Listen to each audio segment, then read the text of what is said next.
반갑습니다. 저는 우리 CTS 기독교 텔레비전에서 3대째 목사 간증을 해달라고 이렇게 초청을 해서 나오게 되었습니다.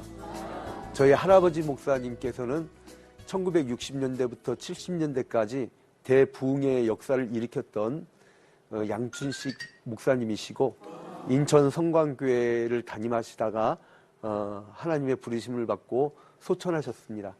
그리고 또 저희 아버님 고 양용주 목사님께서는 청파중앙교회에서 25년간 심우하시다가 이제 하나님의 부르심을 받고 8년 전에 소천을 하셨고 한국기독교 총연합회 공동회장과 그리고 또한 대녀스교 장로회 대신교단 총회장을 2번 역임하셨습니다. 그리고 또 한국장로교회 총연합회 회장님을 역임하셨고요. 또 저희 작은 아버지께서는 해외선교에 굉장히 유명세를 떨치고 있습니다. 양치호 목사님이라고 인천 성광교회를 담임하고 계시고 저희 또 육촌 형님께서는 대전 영광교회에서 심우하고 계시는데 제가 저희 가문을 좀 얘기하려고 했더니 딱히 생각나는 게 딱 하나밖에 없어요. 건망증이 심한 가정. 제가 저희 고모들한테 오늘 아침에 전화를 해가지고 고모 혹시 할아버지 제가 태어나기 전에 뭐 재밌는 혹은 아주 감동 어린 간증거리 있습니까 했더니 기억 안 나 그러더라고요. 저희 고모들이 국내 유명 대학들 나온 아주 인텔리전인데 건망증이 굉장히 심합니다. 어느 정도냐면 저희 오촌 저희들이 청주 양씨니까 청주의 집성촌인데 우리 고모 중에 한 분이 계단을 내려오다가 꽈장하고 넘어졌는데 넘어졌다 일어났는데 가만히 서 있는 거예요. 고모 왜 그래요? 했더니 내가 올라가려고 했니? 내려가려고 했니? 저희 할아버지 목사님께서는 건망증이 심한 데다가 성격까지 급해가지고 신방을 가는데 신방 가방이 없는 거예요. 여보 신방 가방 빨리 갖고 와. 이 권사들이 뭐 하는 거야? 목사님 신방 가방 하나 챙기지 못하고 가방 멋지도 없나? 막 이런 거예요. 그런데 화가 나셔갖고 결국 못 찾고 에잇 하고 나가는데 한 손에는 뭐가 보이고 한 손은 빈손이고 한 손에 뭐가 보이고 가만히 보니까 이게 신방 가방이더래요. 그래서 저희 할아버지 목사님께 60년대 70년대 부흥회 다니면서 이 예언은 하도 많이 하셔갖고 한국교회 유명한 이야기가 되었습니다. 그런데 이제 저희 할아버지 목사님께서는 또 성격도 급하다고 말씀드렸잖아요. 어렸을 때 평양에서 여러분 김믹두 목사님의 안악산골 책에 보면 저희 할아버지 목사님이 등장하는데요. 할아버지 목사님이 어렸을 때 성격이 얼마나 급했냐면 개가 동네 개가 가서 물더래요. 물리면 우리가 보통 도망가잖아요. 근데 저희 할아버지 목사님은 개하고 같이 개를 물어버리더래요. 큰 개를. 같이 물어가지고 개가 져갖고 도망가더래요. 굉장히 강한 성격이셨는데 하나님이 그런 강한 성격을 준 이유가 한국교회 대붕의 역사를 일으키라고 그런 베드로와 같은 기질을 주지 않는가 이렇게 생각을 합니다. 그런데 저희 할아버지께서는 고 양춘식 목사님께서는 보통 월요일날 새벽 기도회를 마치면 무조건 이 부흥회를 나갈 준비를 하고 금요일까지 부흥회를 나갔습니다. 부흥회를 나가면서 월요일날 저녁 7시부터 시작되면 저녁 7시에서 10시 반까지 아마 오늘날 3시간 반 목사님이 설교하면 아마 시험 들 사람들이 대부분일 겁니다. 자기 목사님 30분만 넘으면 그 다음 또 고개를 떨구는 교인들인데 그런데 우리 할아버지 목사님께서 이제 그 다음날 새벽이 되면 새벽 5시부터 7시까지 또 밥 먹고 아침 10시부터 12시 반까지 잠깐 밥 먹고 1시부터 오후 내내 또 성경 공부 그리고 또한 저녁 7시부터 저녁 10시 반까지 또 부흥회 그래서 자기 전에는 목소리가 아주 쇠소리 그런 쇠소리가 날 정도로 열정적으로 복음을 증거했습니다. 그러한 열정을 가졌기 때문에 한국교회가 이렇게 부흥되지 않았는가. 중부권 일대에 대붕의 역사를 일으켰던 저희 할아버지 목사님이고 27개 교회를 개척하셨고요. 충남 서천군 장항읍에서 이제 목회하시다가 갑자기 어느 날 인천으로 가자 그러더래요. 왜 그런가 했더니 하나님께서 그 당시에는 주계장막이라고 해서 중국이 개방되지 않았던 당시입니다. 활짝 열릴 거라고. 비행기도 엄청나게 떠다닐 거라고. 그러면서 무조건 인천으로 오셨대요. 그 벽돌 하나를 놓고 기도하면서 하나님 이곳에 큰 주님의 성전을 지어달라고.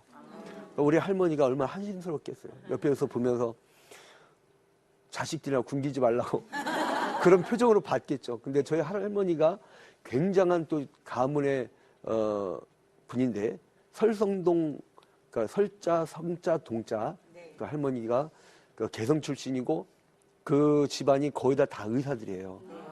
굉장히 고급 가문에서 이렇게 가난하고 배고픈 목회자의 가정에 시집을 왔으니 얼마나 힘들겠어요. 또 생활비도 제대로 갖다 주지 않고 그 돈이 생겼다면 고아나 아니면 가난 신학생들. 그래서 옛날에 대한신학교라고 야간에서 그 저희 할아버지 장학금을 받고 공부한 사람들이 굉장히 많습니다. 그들 중에는 지금도 저를 돕겠다고 갚아야 된다고 이제 이런 분들이 있습니다. 그래서 선친들이 씨를 많이 뿌려야겠구나.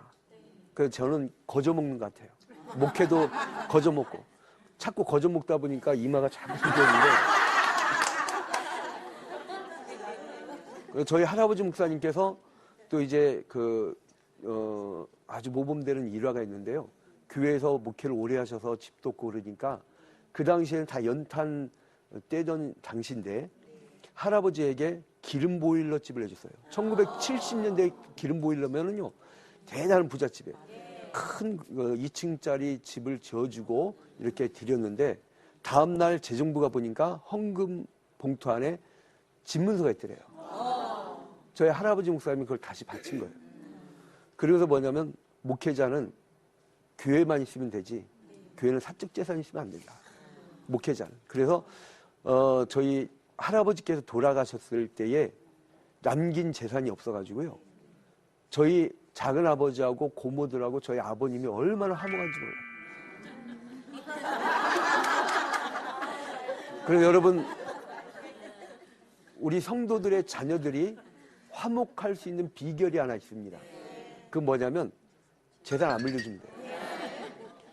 요즘에는 등기를 빨리 넘기면 고리장 당할까 봐 안 물려준다면서요. 그런데 제가 비법을 하나 배웠습니다. 안 물려주면 자녀는 화목합니다. 뭐 갖고 싸웠냐면 할아버지가 쓰던 성경책 누가 갖고 갈 거냐. 그거 갖고 조금은 언성이 높아졌다고 하는데 아무튼 그래서 저는 이런 할아버지 목사님을 모시고 있었다는 것 자체가 인생의 성공이 아닌가. 인생에서 무슨 성공이 어디 있겠습니까? 그리고 또 저희 아버지 목사님께서는 6.25 전쟁 때 남매들이 죽고 굉장히 힘든 고생을 하면서 이제 자라왔는데 저희 아버지 목사님께서 고아하면서도 좀 머리가 좋았나 봐요. 근데 이제 저희 아버님도 건망증이 굉장히 심합니다. 교인이 와서 목사님 죄송해요. 제가 그때 너무 실수한 것 같아요. 그런데 저희 아버님이 활짝 웃으면 괜찮다고. 근데 저한테 뭐라 하시면 그런 일 있었니? 하고 물어보는 거예요. 그러니까 기억 자체를 못 하시는 거예요. 그러니까 저희 가문은 대대로 건망증의 가문. 저는 그렇게 얘기하고 싶은데 저희 아버지 목사님이 또 목사님 된 계기가 있습니다. 원래 육사 진학하려고 이제 준비를 하고 있던 차에 이제 육사를 진학하게 됐죠. 이제 입학만 하면 되는데 저희 아버님께서 갑자기 결핵에 걸린 거예요. 그래서 당시의 결핵은요 많이 죽어나갔습니다. 그래서 하나님 한 번만 살려주면 우리 아버지 그러니까 지금 저희한테는 할아버지죠. 양춘식 목사님의 말씀대로 목회길 가겠습니다. 라고 기도했더니 일주일 만에 낫더래요. 그래서 저희 아버지 목사님께서 하신 말씀이 내가 지금 목회하는 것은 살려고 한다. 살려고 한다. 그래서 항상 나는 살기 위해서 목회한다. 이제 이런 말씀을 하셨는데, 그러다가 이제 전북 군산시 옥구군 신흥교회에서 이제 교회를 개척하게 되는데요. 그때 먹고 살기가 힘드니까 군산 비행장 잡부로 나가시면서 그 일을 안 하면 자녀들이 다 굶어 죽게 생겼으니까. 근데 그렇게 힘들게 하다가 못 견디신 거예요. 그래서 아버지한테, 저한테 할아버지죠. 양춘식 목사님한테 나 도저히 후손들 굶길 수는 없어서 이제 목회 관두겠습니다. 그 말 딱 하자마자 아랫배가 아프기 시작하는데 뒹굴었답니다. 근데 알고 봤더니 몸에 결석이 생깁니다. 그래서 할아버지 목사님이 위로의 말씀이나 위로의 기도가 아니라 오히려 혼냈대요. 네가 목회 때려치겠다니까 하나님이 친 거야. 너 그래도 목회 때려치겠니? 그러니까 아버님께서 절대 때리지 않고 끝까지 가겠습니다. 근데요, 그 다음날 소변을 보는데 돌이 이만한 게 뚝 나오더라고요. 그래서 저희 아버님이 뭐라 하시냐면 나는 살기 위해 목회한다. 그래서 저희 아버님께서 또 약물을 위해서 얼마나 정성을 다 쏟았냐면 지금도 그 아버님 밑에서 있었던 분들이 그때 도움 받은 게 너무나 커서 아들 목사에게 뭐라도 해주고 싶다고 그런 간증들을 합니다. 그러니까 가난한 사람들, 신학생들, 어려운 이웃들을 얼마나 많이 도왔는지. 그래서 돌아가시고 나서 우리가 또 사지가 없는 거예요. 그래서 저희 친형과 우리 누님이 서로 마주보는데 싸울 게 없는 거예요. 너무 화목한 거예요. 너무 행복한 거예요. 뭐 어떻게 하겠어요, 서로. 그래서 저 또 비법을 배웠습니다. 후손을 화목하게 만드는 방법. 유산을 물려주지 마라. 차라리 고아원, 양로원, 교회, 차라리 좋은 기관에다가 헌물하는 것이 더 낫지. 육선이 집에 그득하여 불화한 것보다 가난하여도 화목한 것이 더 나으니라. 저희 아버지 목사님께서는 또 한국교회가 분열되는 것을 안타깝게 생각하면서 이제 연합운동에 뛰어들어가지고요. 한국기독교 총연합회 만들 때 한경지 목사님과 함께 만들 때에 주춧돌 역할을 하셨고, 그리고 공동회장까지 하시다가 이제 하나님의 부르심을 받고 소천하게 됩니다. 그래서 나중에는 이제 전북 군산으로 할아버지의 명령에 따라 내려갔다가 다시 충남 서천군 장안금에 올라오셔가지고 목회를 했는데 거기에서도 목회를 열심히 해가지고 서천군에서는 제일 큰 교회로 성장시켰습니다. 그리고 제가 그 당시에 장항 유치원 다니고 제가요 초등학교를 못 나왔습니다. 죄송합니다. 국민학교 나왔어요. 장항, 중항, 국민학교를 나왔는데 그때 당시에 제가 기억나는 게 저희 아버님 삼천리 자전거를 타고 들로 산으로 논길로 그렇게 열심히 신방하고 양들을 찾아다녔던 그 모습. 그래서 다른 게 없구나. 한국교회가 사는 방법 한 가지다. 할아버지 목사님처럼 정말 온몸을 다해서 하루 종일 복음을 증거하는 모습. 저희 아버님처럼 열성을 다해서 목회하면 한국교회 결코 망하지 않는다. 그런데 이제 장항에서 목회를 하다가 저희들 이제 자녀들을 서울로 보냈는데 저희들이 이제 아무래도 와 있고 그러니까 아버님 목회가 불안한 거예요. 그래서 저희 아버님께서 이제 결국 서울에서 저희 아버님을 모시고 가겠다는 청파중앙교회가 나타났습니다. 그 당시에 그 교회가 신학교 강당을 빌렸었던 교회라서 교회당 건물을 갖고 싶은 것이 꿈이셨고 그리고 온 정성을 다 거기에 쏟았습니다. 그러다가 신경을 하도만 있어가지고 심장병에 걸려서 이제 그 심장병 걸린 지 수술을 하고 5년 만에 이제 소천을 하시게 된 거죠. 근데 저는 저희 아버님은 여한이 없다고 봅니다. 왜냐하면 그 전날 교인들 김장한다고 해서 직접 트럭도 몰고 부교육자들 계신데 그리고 이제 저녁에는 다른 교회 재직쌤이랑 인도하시고 다음날 새벽기도 인도하고 그리고 화요일날 아침에 교육자 회의를 인도하시다가 거기에서 쓰러져서 순직하셨습니다. 그러니 여한이 없이 저희 아버님이 입버릇 저버리면 나는 최선을 다해 뛰다가 과로로 죽을 거라고.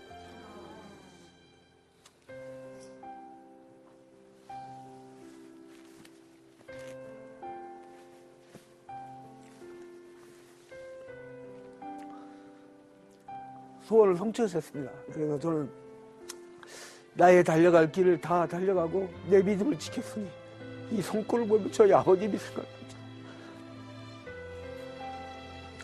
그러다 보니까 그 기질이 살아서 그런가 제가 무엇을 하든지 복음과 관계된 일이라면 밤잠을 자지 않고 반드시 해내는 그 성향이 생겼습니다. 그런데 저희 아버님은 저를 온상에서 키우지 아니하시고 그 교육자는 자기 혼자 커야 된다. 그래서 자기 혼자 커야 된다고 해서 저를 부교육자 때부터 다른 교회를 보냈어요. 그래서 다른 교회에서 모질게 배웠죠. 아주 모질게.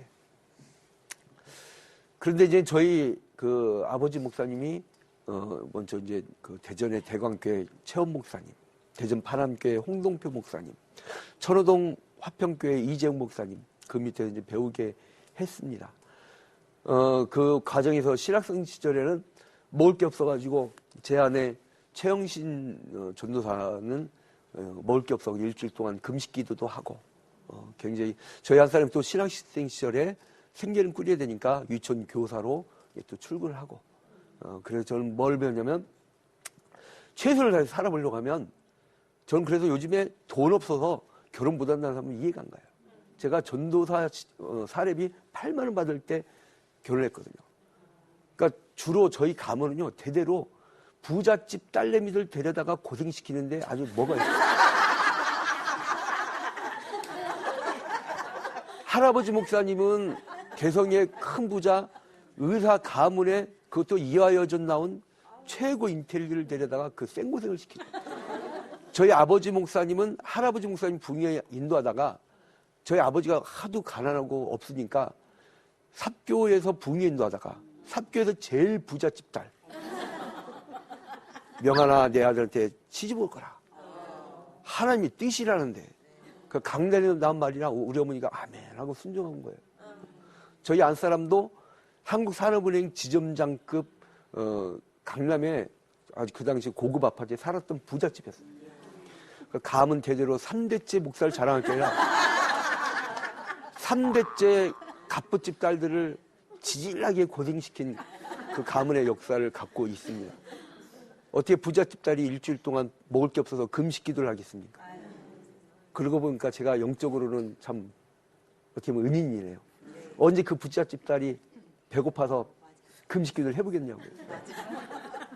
그것도 한편 은혜입니다. 그런데 이제 저 또한 개척의 길로 이제 가게 되지요. 근데 개척의 길로 갈 때 제가 어떤 특별한 사명이 있었던 건 아니에요. 아직 더 배워야겠다라는 생각을 했는데 천호동 화평교회 이재용 목사님 밑에서 부교육자 생활할 때 그 전날 제 잠을 못 잤어요. 주일 시간을 꼭 조는데 목사님 뭐라 하는데 제가 노를 안 했습니다. 저희 아버님께 뭐라면 부교육자는 무조건 예스해라. 그래 배운다. 그게 버릇이 들어가지고요. 주일 시간에 목사님 뭐 해라 그러면 네 그랬거든요. 근데 깜빡이 졸고있는데 목사님 뭐라 했는데 네 그런 거예요. 그랬더니 다들 박수를 치다고요. 뭐 좋은 일 있었나 보다. 근데 그 당시에 어떤 일이 있었냐면 경기도 하남시에 하남교구를 관장하는 그러한 예배 초소가 있었어요. 교구 관리처죠. 그런데 거기를 노재인 집사 부부라고 약사 부부가 분양을 받아놓고 파키스탄 단기 선교사로 나갔습니다. 근데 단기 선교사로 나가게 되니까 지금 비잖아요. 그래서 교회에다가 알아서 관리해달라고. 근데 관리해달라고 했는데 그걸 관리하다가 그 교회가 잘 안 된 거예요. 그러니까 교구 관리처가. 근데 조회 시간에 무슨 얘기를 했냐면 목사님이 이젠 거기 가서 선임 부목사가 있었거든요. 전권희 목사님인데 전 목사 자네가 개척 나가지 그랬더니 목사님 아직 때가 아니라서 잘 아닙니다 그랬대요. 그랬더니 그러면 양지루 목사 갈라 했더니 대뜸 네 그러더래요. 제가 그때 뭐 했어요? 졸았잖아요.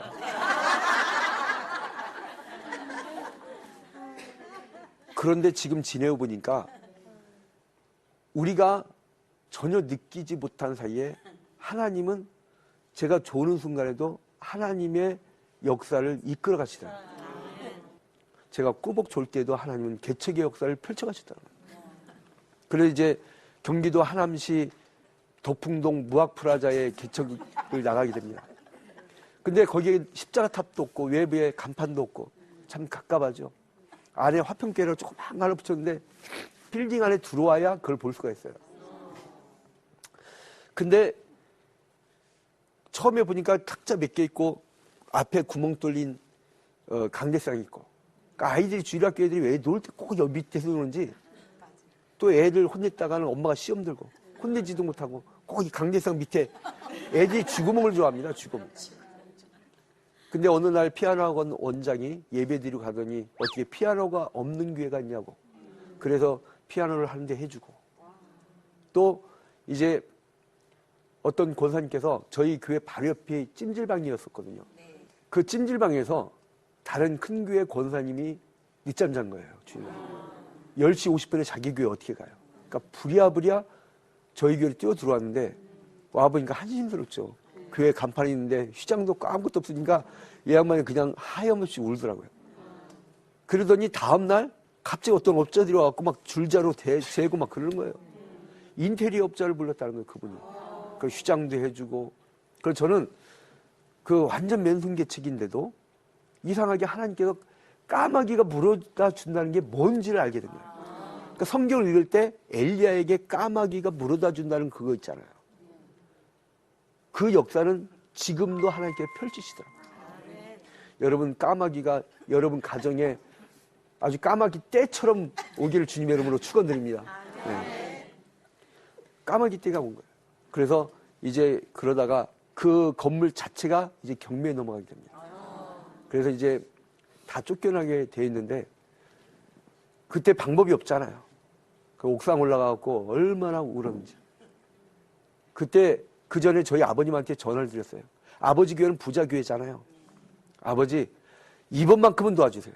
천호동 화평교회 이재영 목사님만 지금 3년 동안 그 지원 작정해서 그 교회만 도와주는데 아버지 그래도 양씨잖아요. 나도 양씨고 아버지 양씨잖아요. 그런데 아버님께서 하신 말씀 뭐냐면 나한테 전화하지 말고 너희 진짜 아버지한테 전화해라. 근데 저희 아버지는 앞번호가 0인데 저희 진짜 아버지는 번호가 아멘입니다. 그것도 끝에 꼭 예수님의 이름으로 기도합니다. 아멘. 방법이 없잖아요. 그래서 그 빌딩 옥상으로 올라갔죠. 무학프라자 옥상으로 올라갔고 80일간을 전교인이 작정 기도했습니다. 처음 개척할 당시에 아무것도 없으니까 새벽 4시에 집에서 나와서 저녁 10시까지 교회에서 밥 먹고 그냥 도는 거예요. 복도방도 가고 바둑 친구도 만들고 안 한 건 딱 이거 하나. 이건 못하니까. 이거는 모범이 안 되더라고요. 복도방에서 보니까 젊은 사람이 나이 많은 사람한테 죽으세요. 죽으세요. 이러는 거예요. 도저히 그것만큼 배우면 안 되겠구나. 그래서 이제 이거 빼놓고는 다 해본 거예요. 다 전도를 위해서랑. 3개월을 열심히 전도했더니요. 한 45명 출석을 하더라고요. 처음에. 근데 그 당시에 이제 옥상에 올라가서 기도하기 시작하는데요. 전 놀란 걸 체험했습니다. 인간 난로를 경험했어요. 우리가 얼마나 절박했으면, 얼마나 뜨겁게 기도했으면, 저희 안사람도 같지만 기도하고 나니까 수북히 쌓였던 옥상의 눈이 제 주변에 이렇게 녹은 거예요. 우리 주변에. 그렇게 맨날. 그래서 거기 하늘 향해서 주여 주여 외쳐. 주님 살려달라고. 주여 주여. 주여밖에 할 소리가 뭐가 있겠습니까? 마치 애굽 땅에서 히브리인들이 외쳤던 그 고함처럼 그냥 주여만 친 거예요. 근데 저 밑에 동네에서 경매에 넘어간 빌딩 옥상에서 주여라고 안 들린 거예요. 그 사람들은 죽여 죽여 그러고. 그 민원이 들어왔습니다. 자꾸 민원이 들어오니까 주인이 내가 옥상에 져줄 테니까 제발 그만하라고. 그래서 교회당 50평, 선교관 50평을 이렇게 지어줘서 선교관에다가 그 당시 IMF 당시에 실업극복 국민운동본부, 하남광주운동본부 공동대표를 맡으면서 그 실직자 자녀들 중학생들 50여 명을 교육시켰었습니다. 외대 그 동문 아이들이 와서 해주고 또 고대 동문 쪽 이제 이런 사람들이 와서 도와주었죠. 그런데 그 아이들이 사고를 치고 말았어요. 교회 전화 060을 막 돌린 거예요. 왜? 공짜니까. 막 돌려가지고 그 어려운 개척교회가 전화비가 어마어마한 수백만 원 나오니까 우리 재정부 순종 잘하는 사람들이 다 시험이 들어버린 거예요. 이제 아무튼 그렇게 열심히 또 사역을 했었고, 그러던 와중에 또 우리 로컬 처치, 즉 지역교회 현재는 초유화평교회지만 당시 하남화평교회였어요. 그 화평교회에서 그 로컬 처치도 힘들게 맨손 개척을 했는데, 우리가 하남 YMCA, 그 당시 성남 YMCA에서 온 사람이 누구냐면 안창도 집사라고, 그분이 우리 사무총장을 맡았는데, 그 파라처치, 그러니까 개교회를 초월한 교회, 파라처치도 맨손 개척했어요. 그 다음에 YMCA 만들자는데 제가 그랬죠. 저랑 마인드가 같다고. 그럼 목사님 많이 밀어달래요. 밀어는 달라고 하는데 개척교회 목사가 뭐가 있어요? 그래서 둘이 손잡고 기도하자고 했죠. 그리고 횟집, 망한 횟집 2층 사무실 비어있더라고요. 저는 월세도 전세도 아니고 남의 사무실 대실 빌리는 데는 아주 은사가 있습니다. 혹시 여러분 주변에 맨손을 개척하고자 하는 분들은 제가 노하우를 전수하겠습니다. 그러니까 그 파라처치도 맨손 개척한 거예요. 그래서 오늘날 이제 그 10여 년이 지나고 지금 하남 YMCA가 쟁쟁한 이사장님들 거쳐가시고, 이사님 중에는 하남에서 두 번째 가는 큰 부자도 있고, 그 매년 드림 Y라고 청소년 봉사단이요, 매년마다 150명씩 와요. 교장 선생님들이 애들 우수한 학생들을 보내줍니다. 봉사한다고. 그래서 굉장히 파라처치도 부흥됐습니다. 그러다가 이제 그 덕풍동에 있다가 하나님께서 뜻이 있으셔서 이제 우리를 이동시킨 거죠. 근데 아무튼 그 사람들이 주여 소리를 죽여라고 듣는 바람에 큰 축복을 받고, 그리고 또 이제 경민 넘어가는 그 동시에 또 가만히 있지를 못하거든요. 기도하면 뛰어다녀야죠. 그래서 이제 고향 선배인 서춘성 장로님한테 마침 그분이 유선방송을 그만둔다는, 성동 유선방송을 그만둔다는 정보를 얻은 거예요. 돈 있다는 소식을 딱 듣고 빌딩 사세요. 저 하나 살자고 빌딩 통째로 사겠습니다. 그분은 제 덕에 엄청난 부자가 됐습니다. 하나님에서. 그래서 이제 어느 날 또 노예에서는 외진 곳에 힘들어서 목회를 그 지역에서는 그만둬야 될 목사님이 생겼습니다. 그래서 거기로 가는 게 어떻겠느냐 물어보더라고요. 그래서 우리 교회랑 친해요. 가까우니까. 그런데 노예 목사님들 의견이 뭐냐면, 거기 가는 목사는 바보래요. 왜 분당이나 신도시 가지 왜 거기를 하냐고. 저는 모르고 가봤더니 실제 그래요. 아주 외길 2차선 다니고 꼬불꼬불 꺾어질 때마다 무덤이 있습니다. 꺾어질 때마다 무덤이 있고. 그리고 이제 차를 끌고 올라가다 보면 차가 내려온 차와 마주치면요, 이 백을 내줘야 돼요. 뒤로 가줘야 되는데 한참 갔다가, 그러니까 교인들이 교회 오려고 하면요, 어떨 때는 그 1시간 넘게 걸릴 때도 있었어요. 그러니까 거기다 가보니까, 그렇게 가보니까 더 기가 막힌 게 양철지붕 교회예요. 새마을운동 당시 파란 지붕 아시죠? 근데 거기에 기둥을 세보니까 12개. 조그마한 교회당에 기둥 12개. 한심스러운 거죠. 성가대석 제일 뒤에 보니까 남자가 기역자를 꺾어줘야 성가를 할 수 있는. 그리고 이제 비만 오면은 바닥에 물이 찰랑찰랑 차는 거예요. 근데 저희 아버지 목사님이 아들이 통합을 해가지고 교회가 좀 커졌다가 아버지가 왔다가 울고 가셨어요. 세상에 21세기 이런 것도 있냐고. 그런데 하나님께서 저를 보낸 뜻이 있더라고요. 징표로 우리가 통합해서 간 해에 바로 2차선 도로가 뚫리고, 우리 초유동이 놀라운 지금 변화가 일어나고 있습니다. 1km 밖에 삼성 엔지니어링 들어왔는데 굉장한 변화들이 지금 일어나고 있어요. 그런데 그 양철지붕에서 50만 원 월세인데요, 거기에서 또 주인이 나가라네. 하여간 쫓겨나고 경매당하고 뭐 그런 어려운 경우에는, 근데 가만 생각하니까 그런 경험을 하게 한 하나님이 참 감사하더라고요. 왜 그러냐면, 제가 만약에 저희 할아버지 목사님 4,000명 교회, 아버지 목사님 1,500명 교회, 그 힘을 의지하거나 혹은 요즘에 논란 많은 세습이라든가 이런 데에 얽혀 있었다면, 제가 그 가난한 교회들의 마음을 어떻게 알았겠어요? 그 월세 교회 처절함, 그리고 또 가난한 교회는요, 가난한 사람들이 와요. 그 가난한 사람들의 구석구석까지 어떻게 알게 돼요? 그 얼마나 감사하냐면 그 어려운 이웃들의 그 아픔을 알게 된 거예요. 또 가난한 교회의 아픔. 한국 교회에 300명, 재적 300명이 넘는 교회가 7%입니다. 사례비 100만 원 이상 받는 목사님들이 10%가 안 돼요. 90%가 100만 원 이하. 그렇게 어렵게 사는 그들의 심정을 알게 됩니다. 이것은 또 하나의 은혜다. 왜냐하면 비싼 등록금 주지 않고 배우게 된 거니까. 그런데 하나님께서 그 양철지붕마저 쫓겨나게 해요. 그래서 우리 교인들이 찬양회 때 원을 그려가지고 하늘 쳐다보고 막 오늘 기도한 거죠. 그때도 주여 주여 했는데 그 양철지붕은 그 빌딩 옥상과는 달리 들리질 않아. 차라리 죽여라고 들렸으면 뭐 좋은 일이라도 있을 텐데 그냥 한없이 우는 거죠. 한없이. 그때 얼마나 울었는지 몰라요. 근데 마침 하나님의 파라처치 같이 개척을 시켰던 하남 YMCA를 같이 만들게 했던 그 안창도 집사의 강원대 동창이 우리 교회 바로 옆에 도시락 공장 그린벨트 지역이라 크게 못 짓는데 거기만 딱 90평이에요. 굉장히 넓은. 도시락 공장을 그만두고 떠난다 이거예요. 제가 그랬죠. 가자. 그랬더니 가기는 어딜 가냐. 우리 교회 돈이 어딨냐. 가면 하나님이 주시라고. 그래 무조건 간 거예요. 가서 또 이제 거기서 우리가 5년 있다가 또 주인이 나가라네요. 이유는 뭐냐면 월세 올려달라는데 올려달라고 할 때 올려도 줍니까? 능력이 아니까 못 올려요 했다가 괜히 그 말했어요. 나가래요. 나가라고 했는데 오갈 데가 없게 됐잖아요. 그런데 저희 지역에 침례교 4층짜리 잘 진 교회가 있어요.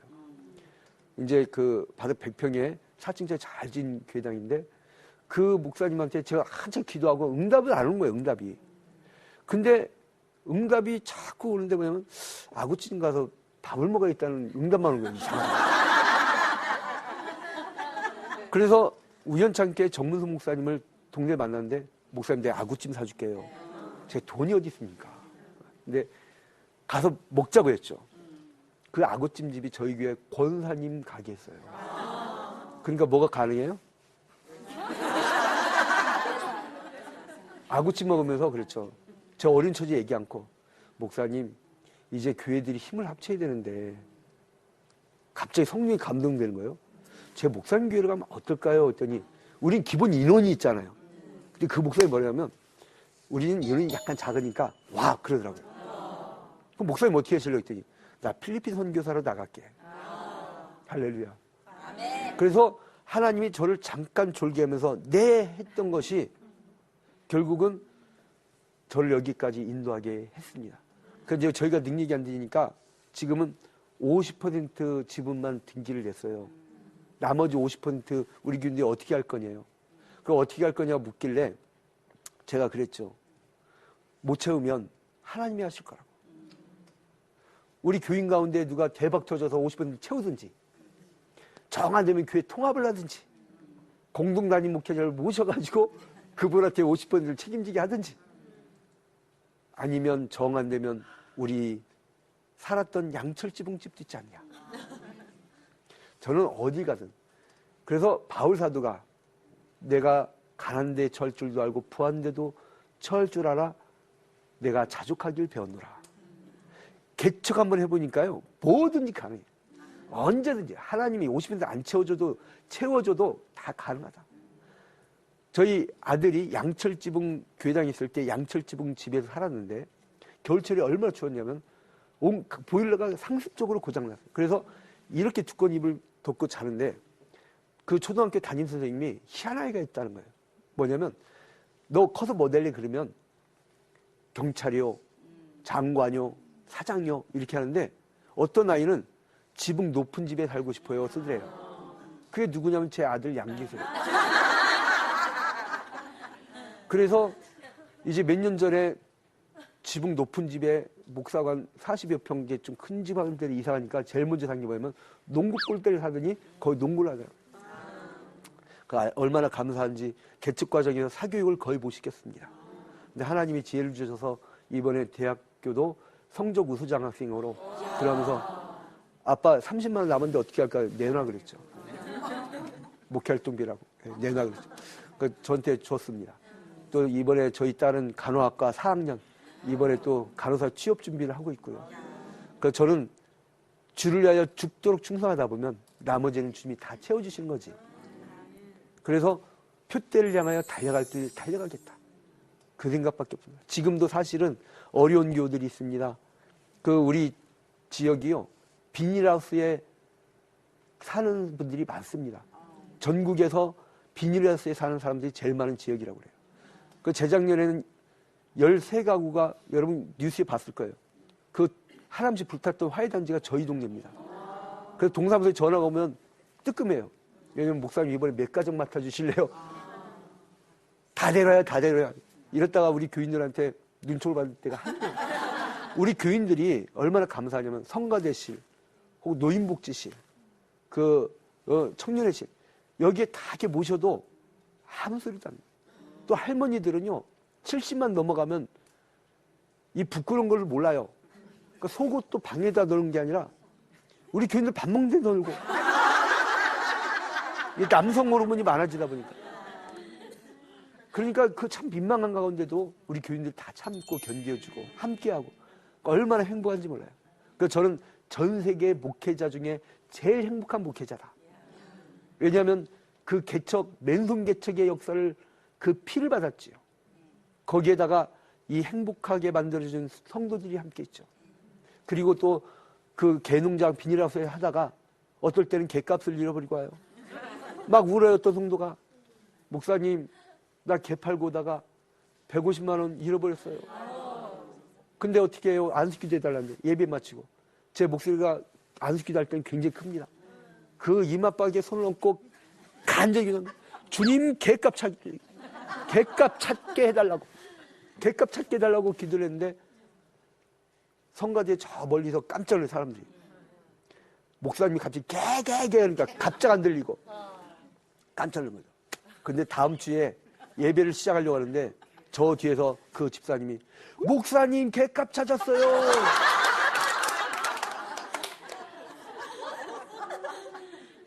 예배 시작하자마자 개값이 저한테는 큰 영적 힘을 줘가지고 그날 설교 얼마나 힘이 나는지.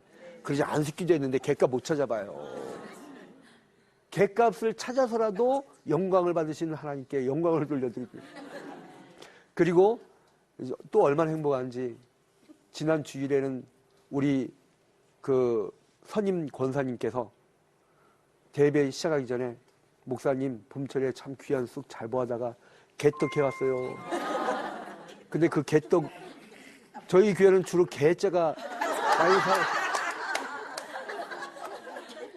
개떡을 먹고 설교를 하는데 그게 보통 손님만이 가는 게 아니에요. 날이 추워지면 도토리를 주워다가 자기들이 직접 도토리묵을 해주고, 그리고 요즘에는 미나리, 목사님 잠깐만요 하고 사라져요. 뒷산 올라가고 미나리 캐다가 미나리 밥을 해주고. 근데 이렇게 참 행복하고 아름답게 천국을 만들다 보니까 하나님이 지금까지 마을 가구 수보다 우리 교인 수가 적게 안 만들고 마을 가구 수보다 항상 2배로 많게 한 교회를 유지시켜주잖아요. 그래서 저는 자신합니다. 아파트 단지 가서 2배 커봐요. 대박이죠. 지금 이 외진 곳이지만 하나님께서는 우리를 놓지 않으십니다. 왜? 3대째 맨손개척의 가문을 버리신다면 하나님 손에 있기 때문에. 여러분, 주를 위하여 희생하십시오. 맨손으로 나아갈 때 주님만 붙드십시오. 놀라운 이사와 기적이 여러분 위에 함께할 줄로 믿습니다. 감사합니다.